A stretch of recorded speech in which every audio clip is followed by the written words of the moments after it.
Mtumishi wako anapokuja mbele zako na mbele za watu wako, yeye ni chombo akiwa mbele zako, Mungu ushie milele. Toba ukamtumie kwa namna ya ajabu kwa utukufu wa jina lako. Tukikushukuru kwa sababu neno lako limebeba uponyaji, neno lako limebeba ukombozi, Bwana wa mabwana. Neno lako limebeba chochote tunahitaji katika maisha yetu, Bwana wa mabwana. Wacha Mungu akukunyu katembelea kila nafsi katika mioyo yetu, Mfalme, na sifa na utukufu na heshima ni katika jina lako Bwana. Asante kwa sababu ya upendo wako na uaminifu wako juu ya maisha yetu. Tunakutukuza na kusema ni asante, na mambo yote Bwana tunaachilia mikononi mwako. Roho Mtakatifu Bwana, chukua ushukani katika mawazo, katika fikra na katika roho ya kila mmoja katika mkutano huu. Ni katika jina la Yesu Kristo tunaomba na kushukuru. Amen.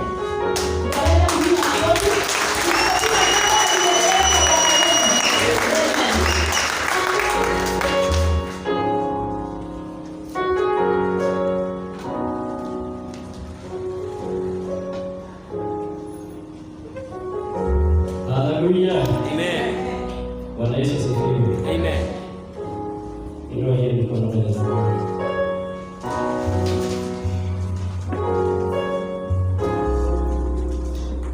Tunaenda kuosha kidogo.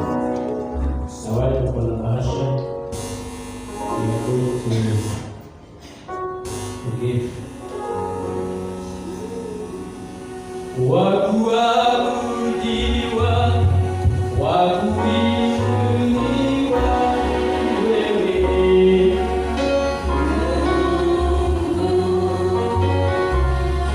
wakupewa sifa na utukufu ni wewe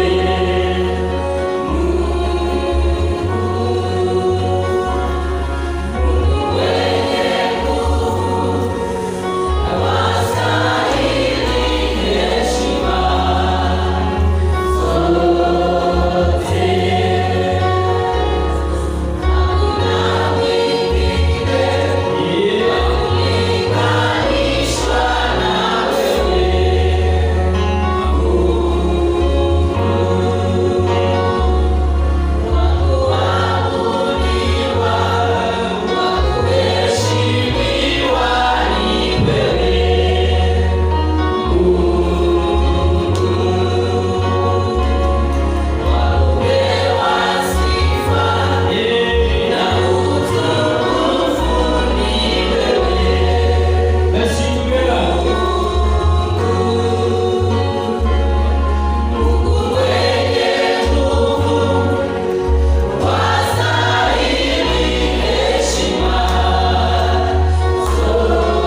na uinue juu, nitaomba halafu tutaleta hapa mbele, kwa sababu hatuna space ya kuja hapa mbele.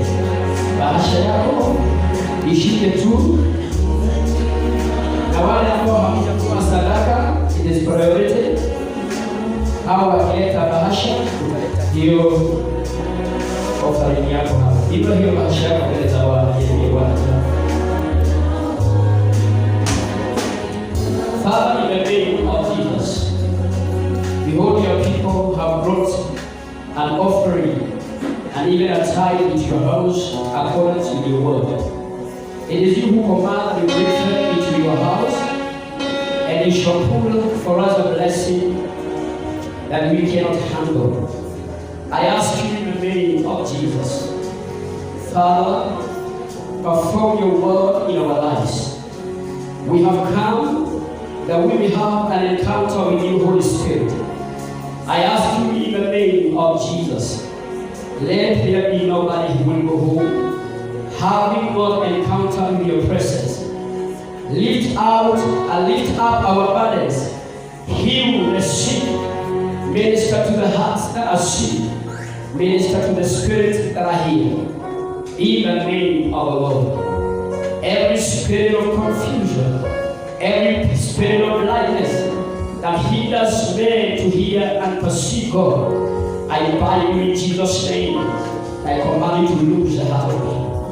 Holy Spirit, use me as your vessel to speak your anointed word according to the very will and your very purposes. In Jesus' name, I pray and the church say amen. Amen. Hallelujah. Hizo bahasha tutatuleta hapo mbele pamoja na wale hamjatoa sadaka. Kuna vikapu viko hapa mbele. Bring it here.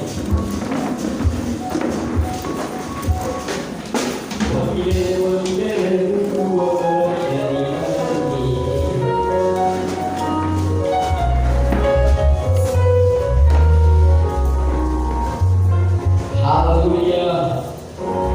Bwana Yesu asifiwe. Kuna mtu anasikia? Karibu niambie baba. Nashukuru Bwana kwa sababu ya leo.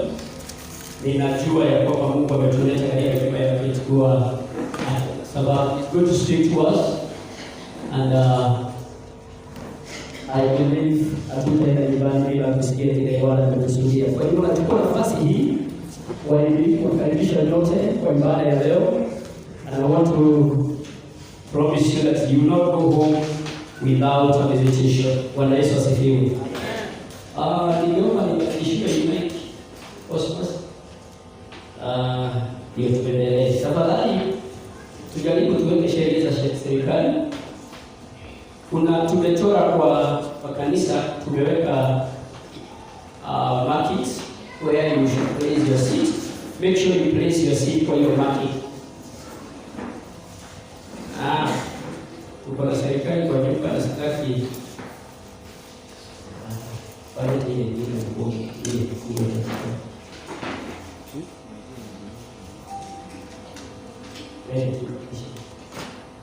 kwa hivyo I hope hakuna mtu hajaweka katika makinga. Okay. Kwa hivyo nachukua nafasi hii once again to welcome all of us, and I want us to go very fast because nafikiri masaa ya serikali inaisha.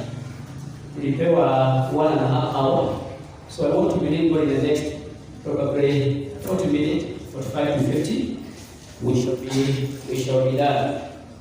So ni saa 5:15 by saa 6 tunafaa tunamaliza. Yes. Last Sunday I was talking about faithfulness.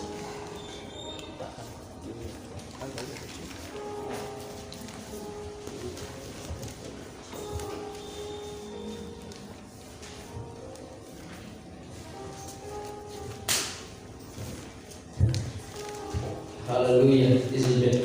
Nataka we go straight to the word. Last Sunday I have been talking about faithfulness, and nilisema ya kwamba we have three levels of faithfulness. I'm just recapping for those who were not with us last Sunday. We said we have three levels of faithfulness. Faithfulness to God, faithfulness to men, and faithfulness to yourself. Am I right? Is that what we say? Yes. And we talk a bit concerning faithfulness to God. Na leo nataka we exhaust about faithfulness to God, and probably coming Sunday tutaangalia faithfulness to men, and then we look at faithfulness to yourself. 3 levels of faithfulness. Kwa hiyo wale hawako Sunday, please you can note down 3 levels of faithfulness: uaminifu kwa Mungu, uaminifu kwa watu, na uaminifu kwa nini? Kwako wewe mwenyewe. Bwana Yesu asifiwe. Na tuliangalia in length concerning faithfulness to God. We looked at the story of David. Maana under faithfulness to God, we look at tuliangalia kuhusu being faithful with little things. Si tulisema hivi? Na tukaangalia jinsi Daudi alipokuwa mwaminifu na mambo madogo, na tukasema ya kwamba hawezi kuaminika na mambo makubwa kulingana na Biblia pasipo kuwa mwaminifu na mambo madogo. Na nikasema hivi, unfortunately we have a generation that want result without process.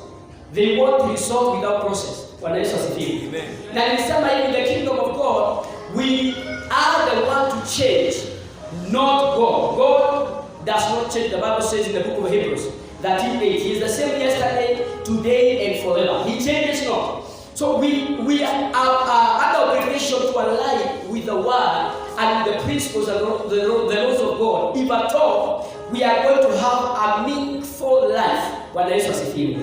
Maana unakuta watu tumeingia makanisani, lakini bado hatujakubali ku align with the word and the principles of God. Bwana Yesu asifiwe.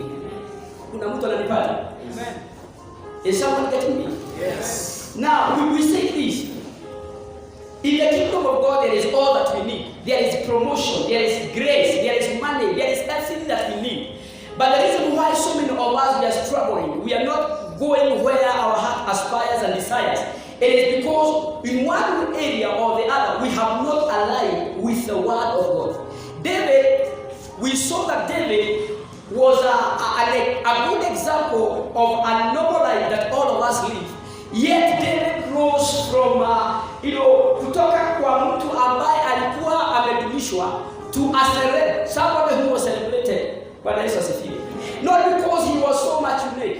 David, in fact, the beginning of David, we said he was so much rejected that he had no place even in the family. To an extent when Samuel was sent by God to the house of Jesse to anoint a man who was to become the king.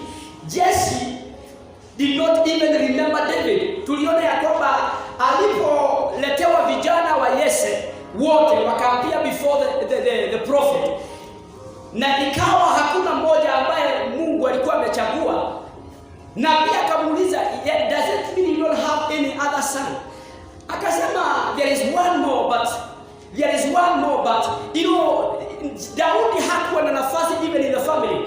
But I want to say this, because of David being faithful to God with small things, and David aligning with the principles of the kingdom of God, David rose from down there, and he became somebody who was a man after God's heart. Amen. So believers, we have no excuse as to why we should not rise. Kila mtu inataka kusema it does not matter where you come from, you can rise, you can amount to something. Ninajua kuna watu wamepitia mambo mingi, na hata umepitia kwa watu ambao wanakuambiaga you are good for nothing. But I have good news to you this morning. Ya kwamba you can become what God wants you to become. Amen. If you are going to align with the word and the principles of the kingdom. Yes. Hallelujah. Amen. I wish someone is getting me. So Daudi was so much despised, so much down, so much unrecognized. He was nothing even in his family. But because of being faithful, he rose from nothing to something. Hallelujah. Amen. I want to promise you, you can rise. You can rise. Yes. Church, I want to promise you, you can rise. Yes. You can rise. Yes. Hallelujah. Ambia jirani yako unaweza kuinuka. Hallelujah. Amen. You can rise. Amen. Amen. Me, I know I'm rising. Amen. I know I am rising. Amen.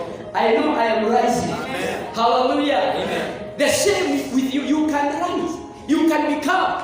But the problem is because we want to follow our own ways.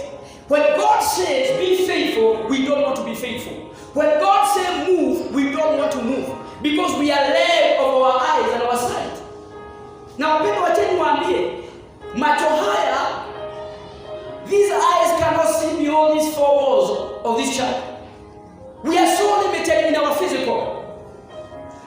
Amen. Amen. The promotion that matters is the promotion that comes from the Spirit. Hallelujah. Amen. If you want to become someone who is notable on this land, we must labor. We must labor to align with what God says. Lazima tuangane kukaa jinsi Mungu anataka. This is the reason why Jesus could spend most hours seeking the face of the Father. Maandiko inasema kila usiku alikuwa anakwenda milimani akitafuta uso wa Bwana. He spent very many hours in the presence, but few hours with people. But we like to spend so many hours with men, and we spend few hours with God. That is why we are irrelevant. That is why we are not rising. That is why we are crying when everybody else is crying. Ndio maana tunaogopa wakati kila mtu anaogopa. Hallelujah. Church, we need to be faithful. Now David, tuliangalia tukaona the story of David was so inspired to an extent that nafikiria David is one of those guys in the Bible that he is an inspiration to many people, right? Si kweli? Those who are good readers of the Bible, you can't say you have read the Bible and you bypass the story of David. You can't say you have read the Bible, you bypass the story of Moses. You can't say you have read the Bible and you have not come across these characters like Abraham. But look at their life and their lifestyle. They were men who labored in the Spirit. They were people who had sacrificed their life. They were faithful. Hallelujah. Amen. To God at all costs. Abraham was told by God that, Abraham, I want your son. That was the best sacrifice that a man could give. And he gave his son Isaac. And he became a father of faith. He acquired a position in the Spirit. God bless us. Wapenda nataka niwaambie namna hii. Life will never change for you until you change. Wacha niambie, maisha yako haitawahi badilika isipokuwa wewe ubadilike kwanza. There are so many people who wishes that their life changes. But I want to say this, your life changing is not a magic. It is not automatic. You must change first before your life changes. Bwana Yesu asifiwe. Amen. Hallelujah. Amen.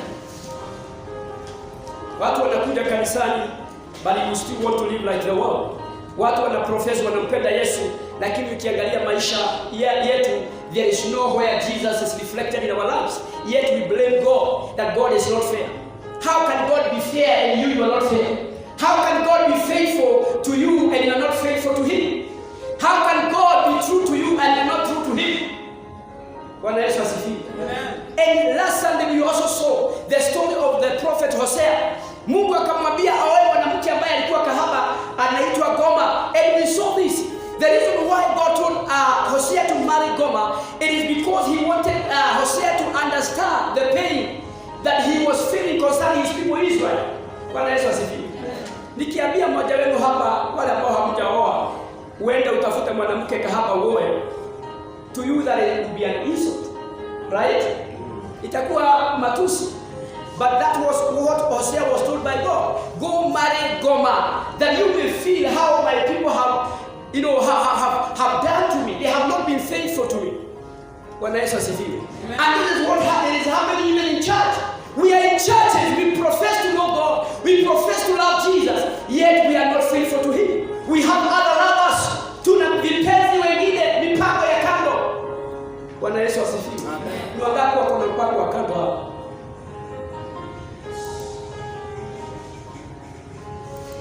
Wangapi wako na mpango ya kando?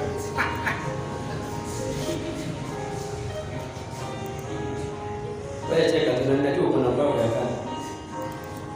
Wangapi wako na mpango ya kando?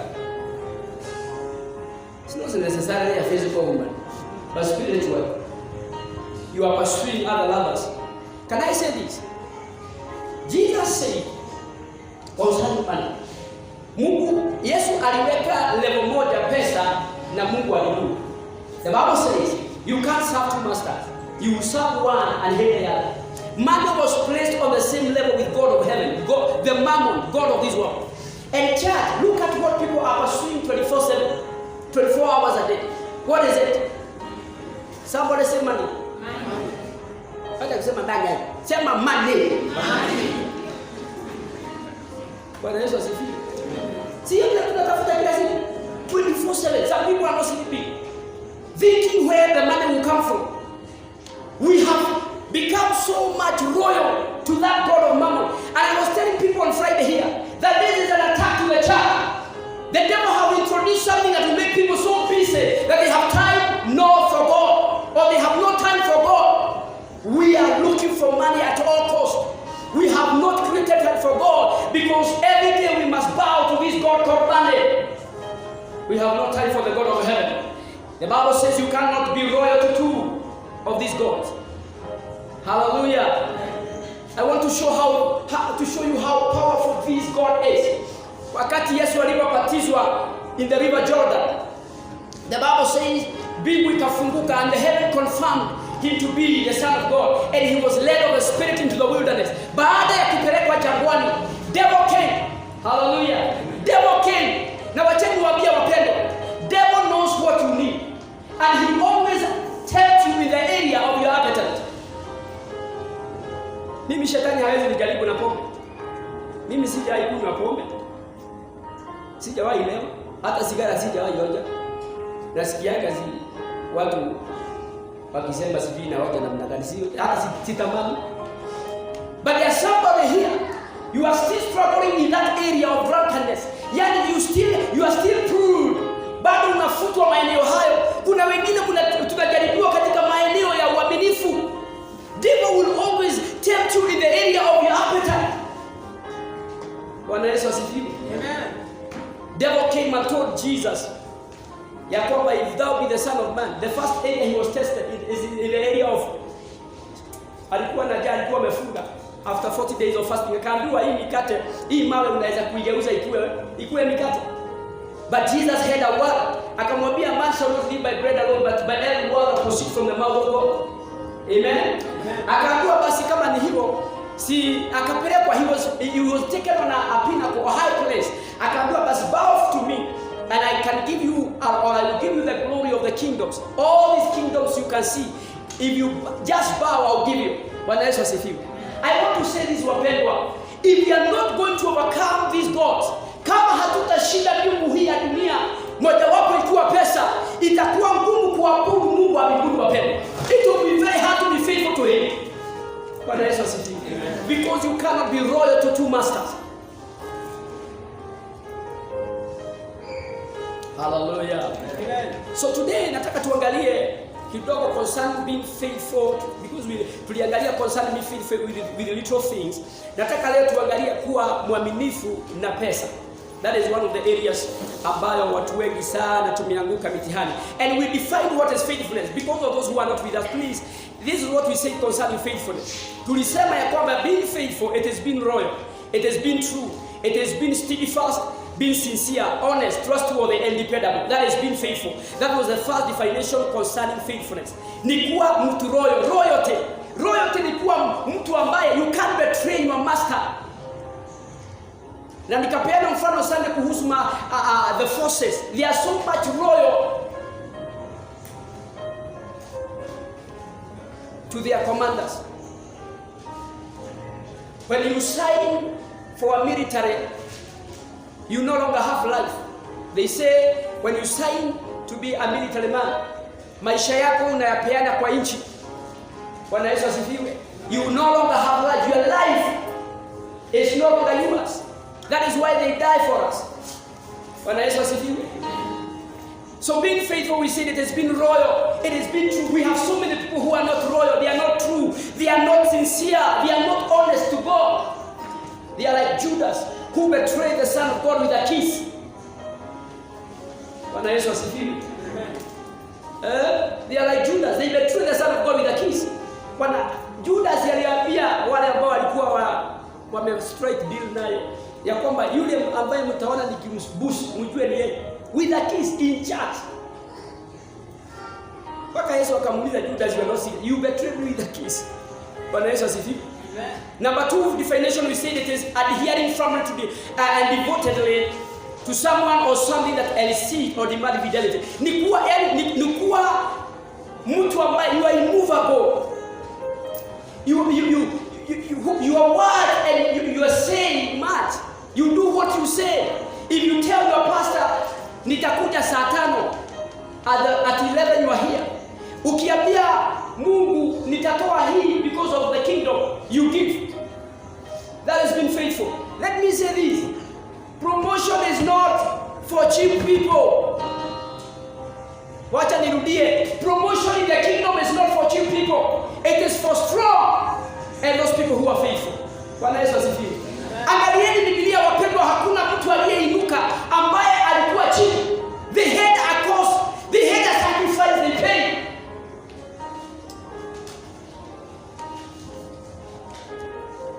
Huwa ninasema namna hii mara mingi na sijui kama huwa mnanishika. Maybe tukifika mbinguni tutapanga line. That is my own imagination. Tuambiwe kila mtu atoe shuhuda ya yale alipitia kwa sababu ya msalaba. Ndani kani asimame mafura yetu na mingine. Ndani kani asitoe ushuhuda aseme ni magapi tumepitia kwa sababu ya msalaba. Aya, Musa naye asimame, Yohana kwanza aseme wacheni nianze. Mimi nilikatwa kichwa kwa sababu ya, na wewe hutapoteza hata kucha. Ilifaa ni kulalamika. Aya, Yohana naye aseme, John the Revelator aseme na mimi nilichemshwa na maji na mafuta. Alafu wakaona sichemki, wakanipeleka katika ziwa of the island of Patmos. Haya, twende kwa nani mwingine? Stefano naye aseme Bwana Yesu asifiwe, haleluya. Na mimi ndiye mlikuwa mnasoma kwa Biblia, nilipigwa mawe kwa sababu ya Injili, lakini sikumkana Yesu na nikaona amesimama kwa mkono wa Mungu wa kuume, na ndio maana niko hapa. Haya, sasa tufikie nani? Atilaza. Bwana si wewe ndio mlijua. Tufikie nani sasa? Wapendwa, these are generals in the spirit. Abraham naye asimame aseme na mimi nilitoa mtoto wangu wa kwanza ambaye nilikuwa nimemngojea karibu miaka 100, lakini because of the love and the loyalty I had for God, I gave him up. Na wewe usimame. Sasa toa ushuhuda wako. Ndio hii sarakasi tuko nayo ya kufikiria we are all equal in the presence of God. We forget it. We are not equal. What matters is how you are in the spirit and the sacrifice you have given to God in the spirit. Haiwezekani wewe unakuja kanisa saa 5 alafu ufikiria utasimama hapa na Abraham hapa na mwambie basi ingieni tu wewe pokea hii na hii na mtoshane na Abraham. That is not being fair. Bwana Yesu asifiwe. Tutatoshana kwa uzima wa milele. Lakini kwa thawabu hatutatoshana. We shall never be equal. Bwana Yesu asifiwe. Amen. Show me the scars you have for the kingdom. Nionyeshe. Show me the scars. I'll tell you who you are. Show me the scars you have. Show me the losses you have gone because of the kingdom. Nionyeshe alama ya kujeruhiwa, umejeruhiwa kwa sababu ya ufalme. But the believers we have are the kind of believers who says, kuokoka sio ujinga. Wacheni waambie. These are the saints from heaven. Kuokoka sio ujinga. Wacheni waambie. And I'm telling you this out of love and a lot of respect. If we have no scars to show for the kingdom, we forget about greatness. Not only in this world, even in the world to come. Bwana Yesu asifiwe. You know, someone was saying, people like Wangari Maathai, we still remember him or her even today. But look at the sacrifice that lady paid because of Kenya, because of our forest. In fact, alikufa akasema asizikwe na jeneza because he valued tree like nothing. He was an angel of an environment. Someone was telling us, siku moja walikutwa Karura na kukawa na matajiri walikuwa wanataka kukata miti wajenge ghorofa kubwa sana. na wagani na wengine wakatoa nguo zote chini, nguo zote. Wale maaskari wakiwa wametumwa wakasema sasa tutashika mama zetu wakiwa uchi na mdangani. It is not possible. That is how she stopped Karura from being molested. Na ijengwe ghorofa. Bwana Yesu asifiwe. Uhuru Park and the rest of the parks. She fought for her cause and for what she believed. Amen. She paid her way up. She paid the sacrifice of being faithful to what she believed. And because of this, we still remember her even today. Bwana Yesu asifiwe. What can you show for the kingdom?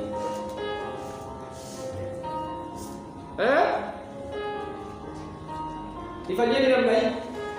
My current generation, people who want result without process. They want everything without any output. They want to give nothing yet receive everything. Forget it. Forget promotion. Pastor, what are you saying? That is the truth. Tuambianeni ukweli wapendwa. Let's speak the truth. Why should I pamper you at the back? Ati usijali, Mungu ni wa huruma. Mungu ni wa huruma sawa. Lakini pamoja na kuwa Mungu wa huruma, he showed the mercy to the merciful.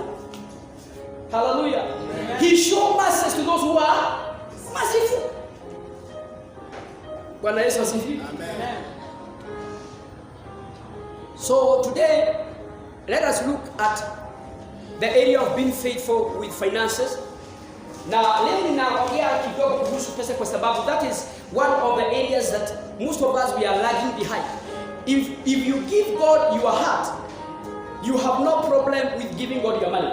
And I want to say this, the biggest test in the area in men or believers comes from this area of what you value. Kile ambacho huwa tuna spend most of our time looking for, hicho ndicho Mungu huwa anadai. Bwana Yesu asifiwe. Can I say this? Nikija kwako nikwambie Wafula nipatie please, nakuomba tu Wafula. Tafadhali Wafula. 100 tu. Utaniambia pastor, hiyo ni kitu kidogo, hata usisuguane. But if I come to you and tell you, my brother, ninaomba tafadhali nitafutie 10,000 au 20,000. Utaingia tu kwa mfuko wewe. Wengine wataomba wafuge wakiuliza Mungu kama ni Mungu. Amen. Why? Because value imeongezeka, right? Bwana Yesu asifiwe. What I'm saying, if God wants to test your loyalty, your honesty, your faithfulness, he touches the area that he knows. Akikugusa hapo, utaruka juu. Bwana Yesu asifiwe. And he knows, God knows where to touch. Mungu akaambia Abraham, I don't want your camels. Ninajua nikikuitisha ngamia utaleta 100. Because Abraham alikuwa na mazoea ya kutoa ngamia na zingine. Alijua akimuitisha punda atatoka.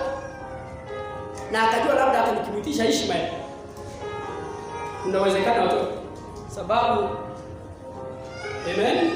Hapo wana wa ahadi. Nikamwambia nataka Isaac. Bwana Yesu asifiwe. What am I saying? Money. Everybody say money. Money. If you see someone who is faithful to God with finances, his heart is going to him. Bwana Yesu asifiwe. Say amen. Amen. Najua leo hamtasema ile kubwa maana nimeanza kugusa maeneo hata.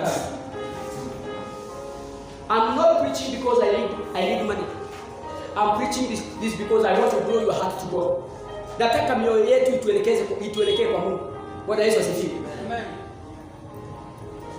Our scripture comes from the book of Luke chapter 21 and verse 1. Read for us, Pastor. I want us to go very fast. We have 20 minutes.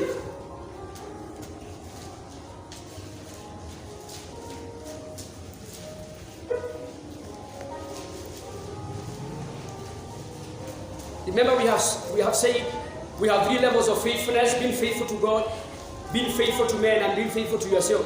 We are looking at the first level, being faithful to God, and under that we have subtopic concerning being faithful with money. We saw being faithful with the literal thing, it is under that, and now being faithful with money. Every time pastor is preaching about money, people think he is preaching because he needs money. Yeah, I need it, but not in expense of your heart and your souls. Read for me Luke 21 verse 1. And he looked up and saw the rich putting their gift into the treasury. Who looked up? Jesus looked up. Wale mnafikiria kuja kanisani sio muhimu kuja na pesa au kuja na vile vitu ambazo Mungu ametubariki nazo. This is Jesus. He says he looked up when people were giving or when we were putting money in treasury. Then and he saw also a certain poor widow putting into mite. Let's go slowly, Pastor. Yes, he saw a widow putting to mite. Amen. Yes. So for me to know what you are giving, wakati tunatoa matoleo yetu, nafikiria itabidi nisimame hapa mbele, si kweli?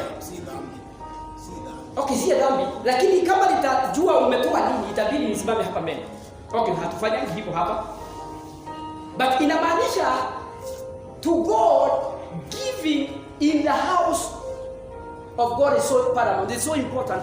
To an extent, Jesus said he saw men giving, and he also saw a widow who gave 2 mites. Meaning, he was so near to see what the widow was giving. Right? Go on. So he said. He said what? Truly I said to you. Truly I said to you. That this poor widow has put in more than all. This widow has put more than all. Why? For all this out of their abundance. For all these people who have given, they have given out of their abundance. Have put in offerings for God. Yes. But she out of her poverty. But out of her poverty, put in all the life wounds that she had. She has given all her livelihood. She has given all her riches. Yet when you compare what the widow gave and what men were giving, according to our standard, she gave the least. According to the standard of men, she gave the least. But according to God's standard, she gave the best. Because she gave all her livelihood. Bwana Yesu asifiwe. Wapendwa, siongelei tu kutoa pesa au kutoa kwa wingi au uchache. Ninaongea kwanza kutoa mioyo yetu kwa Mungu. Be faithful to God with our heart. Because where your heart is, that is where your treasure is. That is where your heart is. Bwana Yesu asifiwe. Ninataka niwaulize adhuhuri ya leo wapendwa, ninapoendelea kufundisha mambo haya. Where is your heart? This one. Where is your heart? If God searches your heart today, where will he find it? Will he find it in him or in the things of the world? You almost know where your heart is by where your treasure is. Where do you put your treasure? You spend most of the time and sacrifice for what you value and what you love. That is how you know where your heart is. Bwana Yesu asifiwe. Amen. Hallelujah. Amen. Bwana Yesu asifiwe. Amen. Ask your neighbor, where is your heart? That was a big test. Labda kama ni mimi ningekuwa mchungaji wa ile kanisa ningesema, huyu mwanamke na yeye, yani 2 mites. Sasa amekosa kitu ya kutoa kanisani, akakuja na durumbi na 2 mites. But according to the judgment of God, you don't give much when you give much. You give much when you give all of you first. You give him all of you, then you can give whatever you have. If you don't give God all of you, even if you give whatever you have not given him. What God was testing from Abraham is not Isaac. In any case, God had provided for himself a lamb. Wapendwa, shikeni mambo haya. Mungu alikuwa na kondoo. When Abraham passed the test, God called from heaven and he said, Abraham, for truly I have seen that you revere me. Don't hurt your son. Amen? Don't hurt him. You have passed the test. Just look behind. And when he looked behind, he saw a lamb which was having a thicket. Hakuwa naona kondoo hii. Mara nyingi tunafikirianga wakati Mungu anadai tumpatie mioyo yetu au vitu zetu ni kwa sababu ana haja na vitu zetu. Kile anataka kuwin, it is your heart. Hallelujah. God want to win. It is your heart. We don't live by living, we live by dying. The Bible says in the book of John 12:24, unless a grain of wheat falls to the ground and dies, it remains single. Wapendwa, tutang'ang'ana kwa maisha haya tusipompatia Mungu. Hallelujah. You live by giving God your life. Hallelujah. Bwana Yesu asifiwe. Amen. The woman gave too much, but according to the measurement and the standard of heaven, she gave the best. And Jesus said, she has given the best because she has given her livelihood. She has given her heart. She has given whatever she had. Her riches and her livelihood was in those 2 mites. Bwana Yesu asifiwe. So why should I talk about money? Because money is the area where when you touch men's heart. Hallelujah. When you touch money, you touch people's heart. And heart are the thing that God is looking for. He wants to win your heart. Whoever wins your heart becomes your master. Bwana Yesu asifiwe. Na ndio maana money, devil is winning so many because he promises them money. Money. People are looking for it every day. They spend sleepless night. They spend hours looking for it. If we spend the hours we spend looking for money, the way we spend them looking for God, this world can be upside down. We could be having a better world than we have today. Bwana Yesu asifiwe. Hallelujah. Everybody say money.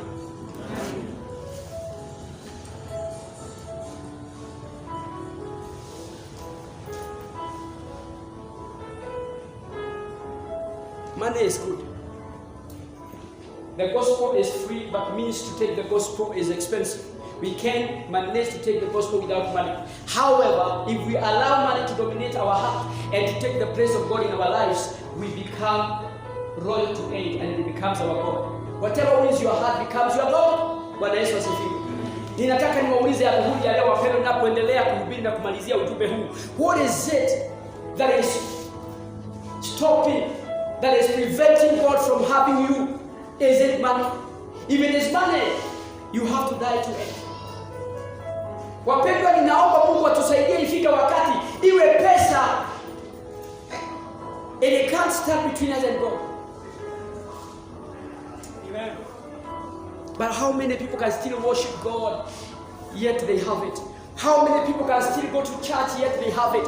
How many people can sacrifice their time and say, ya kwamba I love God more than this? Wapendwa, tunajiita watu wa rohoni lakini sisi ni watu wa mwili.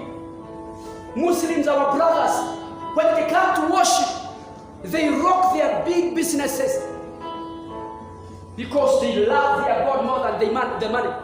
Look at the people who are flourishing. Angalia ni wale watu wanamiliki na kutamalaki. Nani? Abutaki kusema? Our brothers Muslims, they are very they are very rich, extremely rich. Why? They value their God more than what we value. We have the true God, but yet we are not being loyal to Him. We have traded Him for money. Muslim, our brothers Muslim, they can block a multi-million business because of worship. Abia watu wakuja kanisani, wanauliza saa ngapi? Kuna nini? Nini mgeni? Kuna mgeni anakuja? Tunakuja kufanya nini hiyo masaa? Watu wataonaje? Acha nikwambie, uko mbali sana na Mungu. Najua leo hamutanifurahia leo. Sasa hata nikiitisha kula najua siwezi pata labda ya mdogo. Lakini wapendwa, afadhali tuwaambiane ukweli. Maana mbinguni ni mbali. Abia jirani yako mbinguni ni mbali. Mtainuliwa na nani? Mtamanuliwa na nani? Kama ni yeye huwa anapanua na inua watu na hatujamuinua yeye, atakuinua namna gani? Bwana Yesu asifiwe. God help us. You never have it from God until you give Him all of you. Not half of you, all of you. All of you. Not half of you or quarter or the equal. All of you, you give Him to. That is when you die to yourself. Money will be nothing. Fame will be nothing. You will not do things because people are looking. I don't want to die like him. Bwana Yesu asifiwe. How many people are ready to die for Jesus today? Alishababu akiingia hapa, and God forbid. Aseme kila mtu anasema ameokoka. Inua mkono. Mtaona. And God forbid. Hapa tutabaki labda na moja kama sio wawili. Wengine utasikia akisema unajua hata mimi nilikuwa ninapita nikasikia wimbo nikaingia.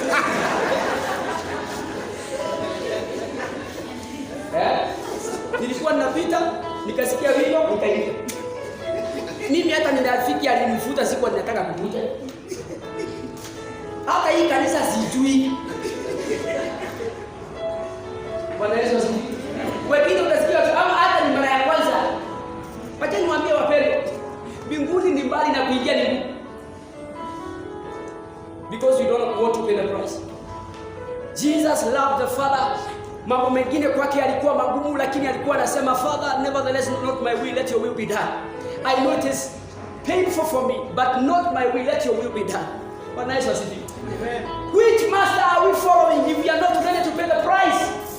Yet he paid the price. We claim to love him. Yesu tunakupenda na midomo, lakini mioyo yetu iko mbali. Yet we claim to love him. At least matendo inaonyesha ni nani huwa unapenda. If you have two wives, na wewe unanulia moja kuo, unampeleka ng'ambo, unamfanyia mambo mazuri. Yule mwingine amepondeana hapa, hata hajulikani ni nani. Can you cheat even fools? Ya kwamba ninampenda huyu. Utadanganya watu ninampenda huyu. People can see for it. They can say surely even what the treatment itself demonstrate who you love. So wapenda tuacheni kusema tunampenda Mungu. Wacheni matendo yetu ionyeshe ni nani tunampenda. Bwana Yesu asifiwe. Amen. Now this is God's judgment of our giving. These are the judgment of God pertaining to our giving. Hivi ndivyo Mungu huwa anaona jinsi tunavyotoa. When we give, this is how God judge our giving. Bwana Yesu asifiwe. And I want somebody to write it down because it is going to be of help for us. And remember, I'm not just talking about giving because of giving. I am talking about giving because I want you to understand what God wants from you more is faithfulness. Being faithful. Being faithful. Why does God demand we give 10%? Why? Because he wants us, he tests our commitment, our love for him, our loyalty. Not because he wants you 100 shillings or 1,000 or 2,000 or 20. He wants to win you fast. He wants to test your loyalty and commitment for him. But people mistake.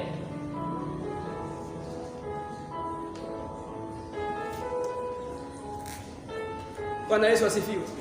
Now this is the judgment of God pertaining to our giving. I have 10 minutes. Number one, God see what we give and the motive behind it. Mungu huwa anaona. Write it down, brother. God see what we give and the motive behind our giving. Maandiko inasema hawa watu wote walitoa. Matajiri walitoa kulingana na utajiri wao. Walitoa wajitwalie sifa. Lakini huyu mwanamke alitoa kwa sababu ya upendo. Akatoa umaskini na utajiri wake wote kwa Mungu. So God see what we give and the motive behind giving. Why do you give into the house of God? Do you give him? Do you give because you love him? Bwana Yesu asifiwe. God see the motive. God see what we give. Number one, he see what you give. Number two, he see what we give and the motive behind it. Number two. Yeah, let's move fast because of time. Giving is not for the house. Giving is not for the house and richest people. It is for all, both poor and rich. Giving is not for the house. Kutoa sio kwa wale wako nazo. Mimi sitatoa. Unajua pastor, wacha fulani atoe, wao ndio wamefanikiwa na pesa. Wacha nikwambie, you remain poor. You remain poor. Giving is not for the house, but it is for all, both poor and rich. Giving is not for the house, but it is for all people, both poor and rich. Yesu kama hangekuwa anataka maskini watoe, wangesema, wewe mama achana na hizo, wewe enda nunua unga. Wacha kutoa hizo na 2 mites. Why should you give when you have nothing? So wale ambao wanasema mimi Mungu nitatoa wakati nitakuwa nazo, you never have it. You give what you have. Are you getting me, somebody? Amen. You give what you have. And number one, you give your heart. Number three. It is not the amount that matters, but the attitude of the giver. It is not the amount that matters, but the attitude of your heart. It is not the amount that matters, but the attitude of your heart. I have seen people who came to the house of God and they follow. Pastor alifanya nini na ile fungu ya 10 nilitoa? Ninajua nilitoa kiasi gani? Even one of our pastors in our local branches alikuja akaniambia kitu nikasikia. Aliniambia kuna mshirika alienda akatoa sijui ilikuwa 10,000 hata sio pesa mingi. Jesus. Wakati alitoa 10,000. By Monday or by next week. Mzee alikuja akasema arudishiwe hiyo pesa. So pastor alikuwa anatuambia ni ngumu bwana, sijui nitatoa wapi 10,000 nirudishe. Imagine. Imetolewa lakini baadaye amefikia hata Israeli alitoa vingi sana.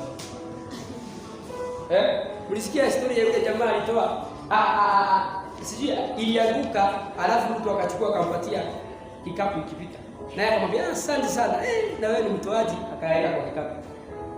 Baadaye akalia lazima yake ilikuwa imeanguka chini. Alikuwa anapewa sababu ilikuwa akafikiria alipewa aeke kwa kikapu. Alikuja pia kusema pole sana tafadhali, si hiyo haiko ya kikapu. Bwana Yesu asifiwe. Ninaomba tu sana siku moja kwa jina la Yesu. Ufanye tu mistake. Ukitoa hiyo kaficho umezoea kutoa hata kama umefuga macho. Utoe tu gili tu kimakosa. Ya ikuume the whole week. Na hiyo sasa ndio kutoa. Umefanya mistake. Ulikuwa umeweka pande hii, gili pande hii. Ufanye tu mistake, uweke pande hii. Hiyo 100 unaweka pande hii ya sadaka, utoe ikiwa gili na uweke. Ujue pande umetoa gili. Ndio umwe the whole week. If you give anything to the house of God and you forget, it is simply as this. You have not given. Anything you give sacrificially to God, you don't forget. Amen. Amen. Mimi kuna vitu nishawaitoa kwa Mungu nikasahau. Maana hazikutoka mahali patu. Lakini kuna vitu hata kabla utoe unasikia kutelemeka. Hii amara yani au labda sio Mungu alisema. Unaomba kwanza.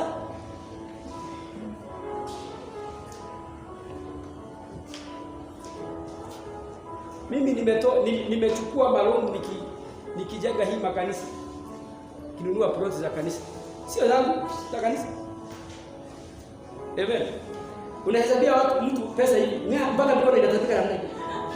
Na bado utaanza ukiiba loan. Hiyo ndio kumpenda Mungu. Mpaka watu wakasema huyu pastor ni mjinga sana, amenisahau. Na sasa hiyo ndio kuhubiri roho ya Mungu. Bwana Yesu asifiwe. Kwani ni mjinga hivi mzuri? Kwanza watu wetu hawakuwa wananielewa. Wanasema huyu kichwa yake iliharibikia kanisani. Sasa hiyo 800 alienda akanunua plot ya kanisa. Si akanunua yeye kwanza ajenge. Lakini kulingana na Mungu anasema nani kwanza? Yeye kwanza. Amen. Yaani unafanya vitu mpaka watu wanaona wewe kichwa yako haikuwa nini? Ndio maana nimewaambia wapende, we will never be the same. Tuacheni uongo. We will never.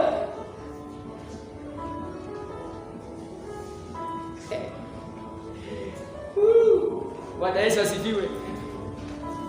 It is not the amount that matters but the attitude of the giver. What is the attitude of the giver? Why do you give? Number 4. Let's write it down. Number 4. Are we together? Tumeandika ngapi? Can I hear number 1? Please, let's do it fast because of time. We have 10 minutes. Number 1. He knows the motive behind giving. Number 2.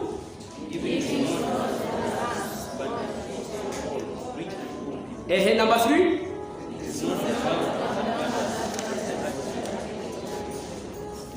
Number 4. Write in number 4 so that we can go to something else. Number 4. We don't give God. We don't give to God before we give Him our heart. We don't give to God our valuables before we give Him our heart. We don't give to God our valuables before we give Him our heart.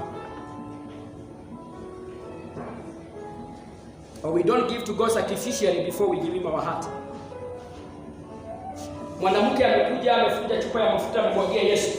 And then Judas and the rest. Judas kama kawaida alikuwa na roho ya pesa.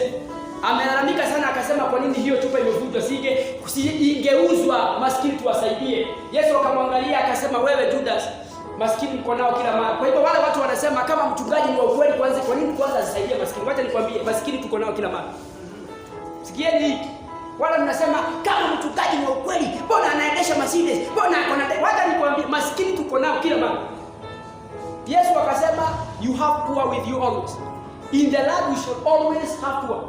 And when I mean poor, amen, you can have a million yet you are poor compared to someone else. Are you getting me? So wale watu tunasema ya kwamba kama mtumishi wa Mungu sijui si akeuza hiyo plot kwanza anunulia watu chakula upuzi. Uko na upuzi mingi.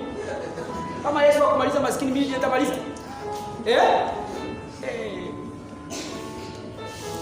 Because hizi vitu kwa tunasikia kama mara mingi sana. Kama wewe ni mtumishi wa Mungu, nipatie kimoja.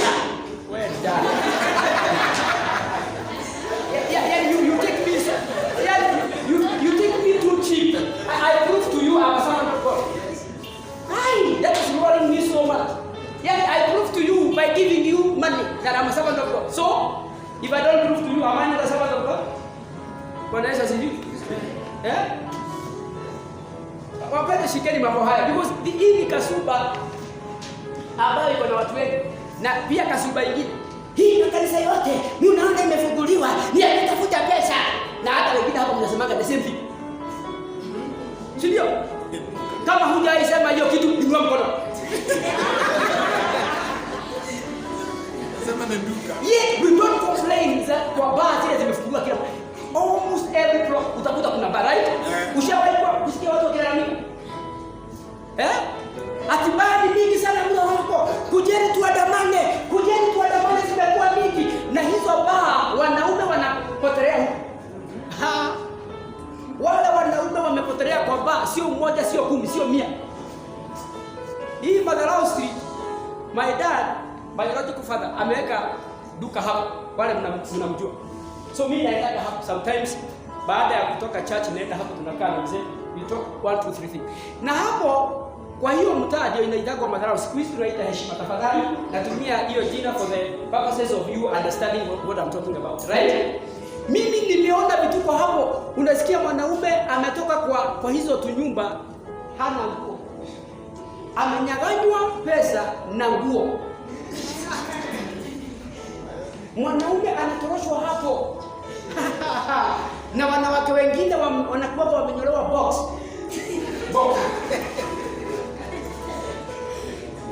Anaomba mwanaume mpaka unasikia, mpaka unajiuliza huyu ni mwanamke au mwanaume? Yet we don't demonstrate. We don't demonize those things. But when we find a church here and the other one there and the other one there, we complain. Why? Because we don't love God. We hate it. Bwana Yesu asifiwe. Wake zetu wakipoteza waume, we don't complain. Basi fungwe, yet we complain. Church are making noise. It's a sign that we don't love God. We love His feet. Bwana Yesu asifiwe. You don't give to God sacrificially before you give Him your heart. Now this is the why you find people who have problem with their heart. They have problem with God. Bwana Yesu asifiwe. God told Esau, Kai, if you do right, if you correct your heart, will I not hear you? Maana alifikiria shida ni ndugu yake. Wakaenda kutoa sacrifice au sadaka au matoleo. Matoleo ya ndugu yake yakakubalika, akaona wivu, akamhimada. Then God told him, Cain, if you do right, if you do things right, if you correct the condition of your heart, will I not hear you? So what is the problem? Not God. We are the problem. Bwana Yesu asifiwe. Amen. Hallelujah. Amen. Bwana Yesu asifiwe. Amen. Do you love God? Yes. Unapenda Mungu? Yes. Show me by your actions. Bwana Yesu asifiwe. If you love God, you demonstrate it. Faith without work is dead. Hallelujah. Amen. Somebody say Muslims will go to hell. Will they go to hell? Will they go to hell? But they don't know Jesus. Will they go to hell? Sasa macho yenu yote mmefungua na light. Will they go to hell? Go think about it. I'm not saying they go to heaven. I have just posted the question. You think about it. Biblia inasema waliokuwa hawana sheria watahukumiwa kama nini? Na waliokuwa na sheria watahukumiwa na nini? Hiyo sheria. Judgment ya Mungu tuachieni Mungu. Wapendwa. Amen. Tuachieni nini?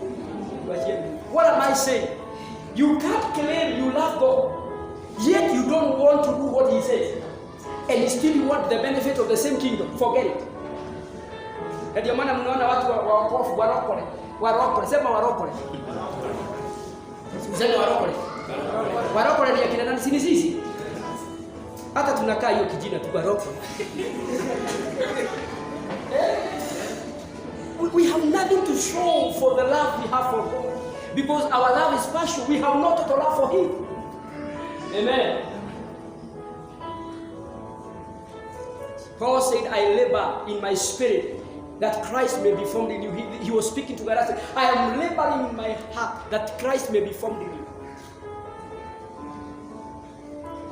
Kiangalia most of us, Yesu hajaubika ndani. Ni vitu zingine zimeubika ndani mwetu. We claim to love Him, but His love is not in us. We profess to know Jesus, yet the same Jesus is not in our heart. We serve other things. When Daniel knew the economy of the kingdom of God, he vowed that I will not bow to gods of this Babylon. I will bow to the God of heaven. Imagine, Daniel is chanting the gods of Babylon when he was sitting within Babylon. Alikuwa Babylon, lakini anawachallenge, anamwambia, I will not bow to the gods of Nebuchadnezzar. I will not. Wala mnasema unajua hii dunia huwezi kaa hivyo sijui nini. Wacha nikwambie, Daniel was in the very Babylon. He challenged the king.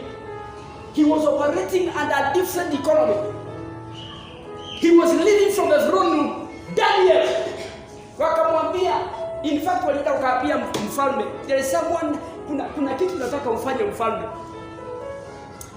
Tunataka uinue miungu kwa sababu for 30 days tunataka tuinamie hii miungu. Daniel akamwambia, tafadhali hii kitu mimi siinamii. Bwana Yesu asifiwe. Let it be known to you concerning this matter, king, we are not negotiating. I have a God in heaven. I have no doubt concerning Him. Bwana Yesu asifiwe. How should we give? That is a subtopic. How should we give? Finally, we are done. How should we give? Remember, I have given you 4 points concerning judgment of God pertaining to our giving. Amen? Now, how should we give? Number 1, we should always give that which cost us, not leftovers. Wewe Chiko, wapi ile mashilingi ilikuwa hapa juu ya mesa? Ni Sunday morning. Wapi Biblia yako? Inapiga pigwa na mdai inatoka Mede. Na hii nyumba iko na fubi kwa sababu the whole week you have not touched your Bible.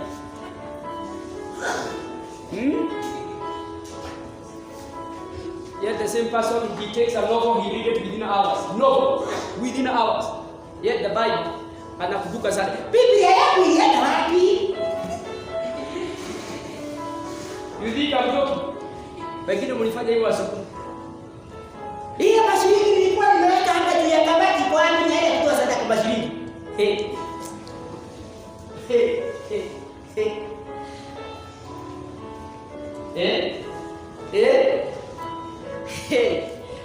Abraham, there are people who, when they speak, there are people when they talk, heaven hears because of their sacrifices.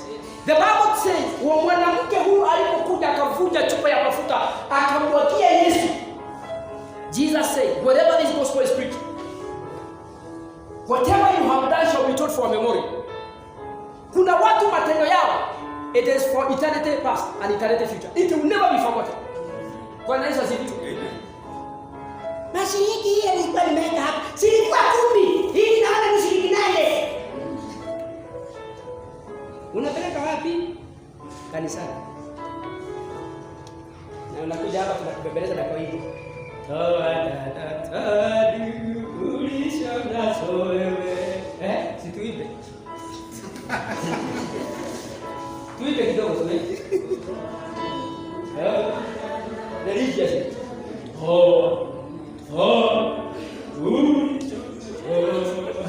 Hada Mungu, hada na baba. Nichoka huko. Amen. No, mwana mzima amejikausha kweli kweli. Na tena baba amekamata hivi. Hata haoni haya.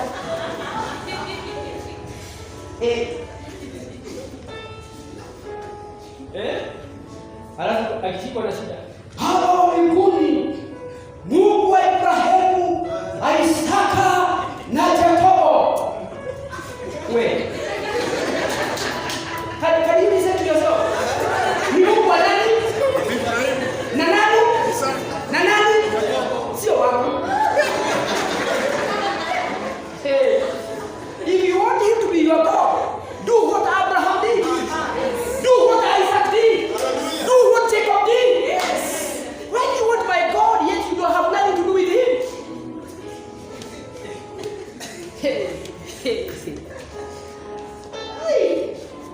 Mungu wa Ibrahimu, Isaka na Jacob. In the first place, are you not wrong?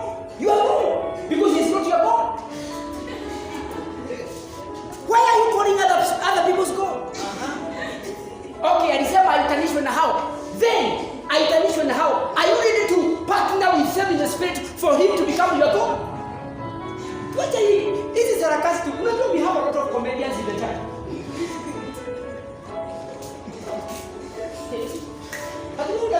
Utakuja hapa wewe mkono ulia kidogo. Mungu ana shida. The Bible says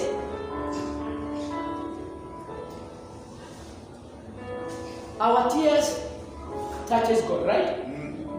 But they don't move. Si kweli? Machozi yetu kwa inaguza nani? Lakini hai does not move him. Read your Bible. Our tears does not move God. So you think by crying, Mungu ana vile nimelia, akiponya mama yangu. Unalia. Unafikiria Mungu atamove? He will just be touched. There is something that touches God, our tears. But there is that sacrifice that moves God. So when you call him God of Abraham, Isaac, and Jacob, number one, do you do what Isaac and Jacob did for him to become your God? Abraham was a man of altars. Wherever he went, he raised altars. That's why Abraham was so powerful in Egypt, not in his own country. He was so powerful to an extent kings would fear him. Mtu ambaye akona 300 men na his family, lakini wafalme wanamuogopa, wanamwambia please let us make a deal. Ya kwamba what is this in Abraham that is making people to fear? Hey, unafikiria ati ile roho inatawala mlolongo itakusikia tu? They say to Paul, to sons of Scevas, Paul we know and Jesus we know. Who are you? See those demons that are gatekeepers in this town, they know people. Hey, you think they will just let you go? Na ndio maana mnaona watu wanajiita majina mpaka wengine wanaitwa Yesu. Kuna watu wanaitwa Jesus in this earth. In this earth, there are people who are called Jesus. Yet their Jesus is not that name. Do you think it is just a name? Unaona watu wengine wanajiita mpaka Moi. Kuna watu wanaitwa Moi. Wengine Barack Obama. Because we think that the influence is in the name. Forget it. The influence is in that name, in the spirit, not in the physical. Unaweza hata kuitwa Jesus mwenyewe, lakini shetani akunyokea hapa juu. Unaita Jesus na wewe unaitwa Jesus. Unanyokewa hapa juu. Unaulizwa nani wewe ulikuwa unachokoza mimi? Ati ni mimi naitwa Jesus mgani? Bwana Yesu asifiwe. Nifanyeni namna hii tumalize. Muulize unaitwa nani? Unajua nilikuwa church. Na mtu anaona amejaribu sana. Nilikuwa church. My friend, you are joking. Ask people how many times. Go read your Bible. You find how many times, how many hours people spend in the presence of God. Wacha unakuja kanisa sana na umefanya favor sana. Mimi nakuja kwa tani. Sasa Mungu wa Ibrahimu, Isaka na Yakobo nisikie nilikuwa tani. You think you're doing God favor? My goodness. Believers, tuko na katuni mwingi sana kanisani. Na ndio maana mnaona makanisa yamejaa watu washerati ndani, walavi, waongo, wezi, wivu, wanasiasa, makanisani tu. Kuna wengine nilisikia wanachapanaka magumu. Wanaambiaka wewe hebu toa hiyo Biblia karibu hapo kwanza tuonane kidogo. Inajulikana, sitawaambia inajulikana. Inajulikana hata labda ni wanawekana magome, mwa. Kanisa ndani. Yao huwa wanaisoft kimwili. Yeye unasikiaga wakisema ngoma yao kata mwili deal naona. Ikikuja na mwili onana nayo kimwili.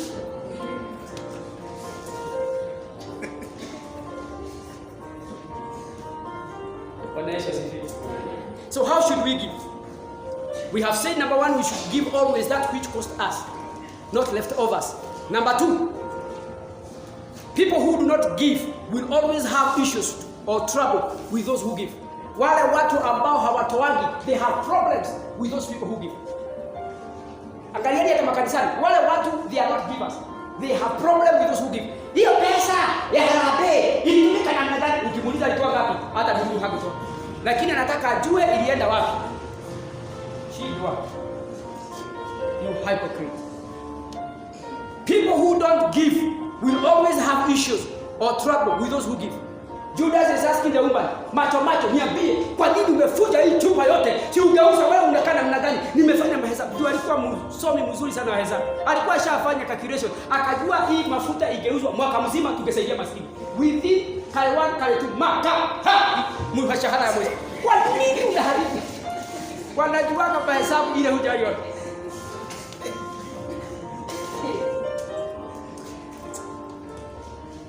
Ukimuona anatoa pesa mingi hivyo anajifanyanga. Unataka nani ya kuona? Wacha nikwambie, we don't give for people to see. If you think we give for pastor to see, you have lost. Umepotea. Kama ndege ya Malaysia uko huku unajua hata hujui kwa wapi. We don't give for people to see or for pastor to see. Hey. Wala mnatoaka pastor on. Umepotea je? That's why you don't have reward. Ndio maana unatoa na bado unaangana. Because you give for people to see, to approve you. Ask your neighbor, why do you give? Unajua hata ukitoa namna gani? Hii kanisa haionekani. Unataka tukuone wewe wapi? Okay, simama sasa tuchague. Apia jirani yako wewe koma. You must mature in the things of the spirit. When Abraham was sacrificing his son Isaac, who are with him? In fact, aliambia vijana wake wa kazi, beyond this point, we are not going together with you. Kama alikuwa anataka kuwa sereba, kuambia toleni nyote na kijiji, kujeni, muone Mungu ameniambia nitoa Isaac. Ilifika mahali hata hakuambia wife. Aliambia hata, Biblia inasema hata Sarai hakujua. Na walipokwea mlimani kuelekea Moria, akaambia vijana wa kazi, beyond this point, please don't go with me. I appreciate your sacrifice, I appreciate your effort and your support. But beyond this point, please back down. Naenda na my sacrifice. Isaac naye anaenda akiulizwa, baba,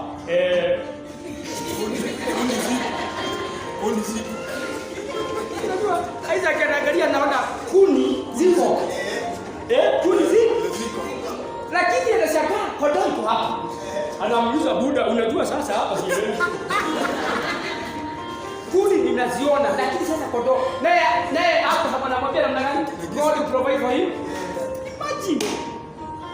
Kama we give for celebrity to be seen, to get approval, why then did Abraham left everyone behind? Akaenda na his sacrifice alone. Let me tell you something. If you want to receive a reward when we give, do it secretly. God will reward you again. Amen. We lose our reward at the point of giving because we want everybody to know.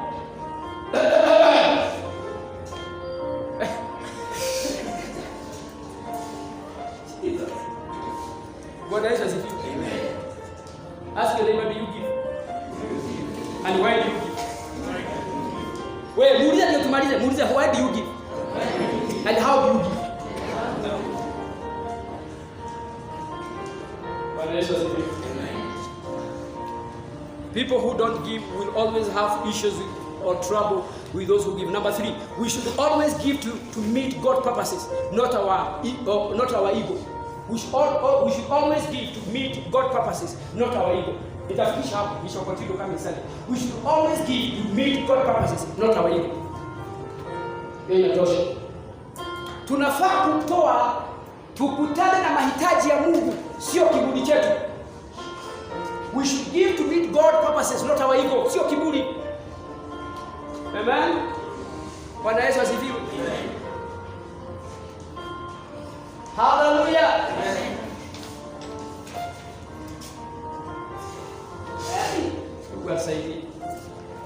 May God bless you. Amen. May God favor you. Amen. May God fight your battles. Amen. May His grace be your portion. Amen. May the door open for you coming week. Amen. In the name of Jesus. Amen. You are blessed in the city.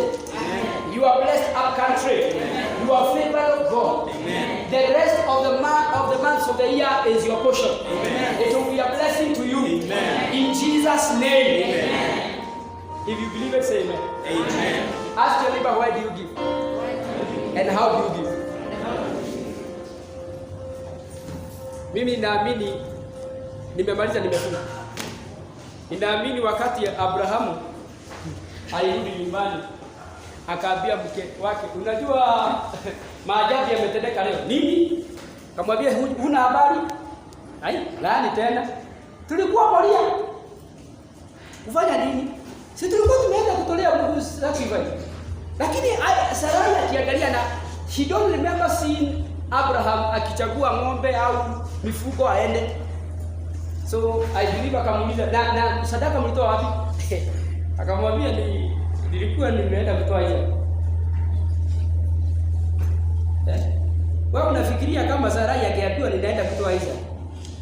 Mnafikiria angekubaliana na Abraham? Akamwambia Abraham, nilijua unavutaka pale. Haki. Tunaweza kukotia mtoto miaka 100 alafu na yeye unasema ni unaenda kuchinja. Abraham, wewe kitu yako inakuwa mzuri. What does it mean? There are some sacrifices you don't broadcast. Kuna sadaka zingine unajitoleaga kwa Mungu. Unajua ni wewe tu una understand the weight, the gravity of the sacrifice. If you involve other people, hawataguzwa na hiyo. They will discourage you and you will not give the sacrifice. So kuna vitu vingine sio za kwenda ukiambia watu, unajua mimi nasikia moyo. Wacha nikwambie, kuna watu mtu namwambia watu, utoe pesa ngapi kanisani? Wewe kichwa yako, wewe. Na ndio mbona nasemaga hao watu wa kuniokoka ni wajinga. Na ni kweli kwa sababu mtu wa mwili ataelewa mambo ya roho. Mtu wa mwili ataelewa na mambo ya roho. They don't understand. Amen. Ask your neighbor, who are you in the spirit?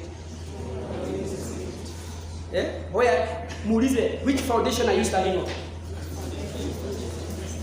Niliwaambia hapa siku nyingine mkacheka sana. Wakati umeinua kichwa namna hii, the first thing devil comes to see, anakuja kuangalia umesimama wapi. Anakuta hakuna kitu umesimama. Ni shiko tu benefit, anasema kata hiyo shiko. Na ndio maana mnaona watu wengine wanajitaka watu. Tunajaribu kuinuka. The sure foundation ni msingi wa madhabahu. Ukitaka kuinuka, usimame kwa madhabahu. Remember, ukisimama another is an elevated place. Ukisimama on a higher ground, everybody sees you. You get me? Na kiroho ukisimama kwa kitu ambacho ni elevated, unaonekana. So wanataka kujua umesimama juu ya nini. Na ndio nimesema the best place to stand is on the altars. And what do you give in the altar? Sacrifice. Wale watu ambao ni wako last katika vitu za hata za kiasili ni watu ambao wamesimama kwa msingi ambao ni wa madhabahu. Ukiinuka tu kusimama on a platform that are shaky, utakatwa mpaka watu waulizane, na wewe si ndio fulani because hata wakikuangalia sura na mwili hazifanani. Wale si mtu ana pesa mingi, zilienda wapi hata sijui. Bwana Yesu azidi. If you want to stand on the right foundation, stand on the altar. Na niliwaambia mtu mwingine alisema, this is the reason why ninaona watu wa dunia ni werevu kuliko sisi. Niwapee simu. Wewe sima hii kitu niwapatie simu. Hii inaenda kwa mitandao.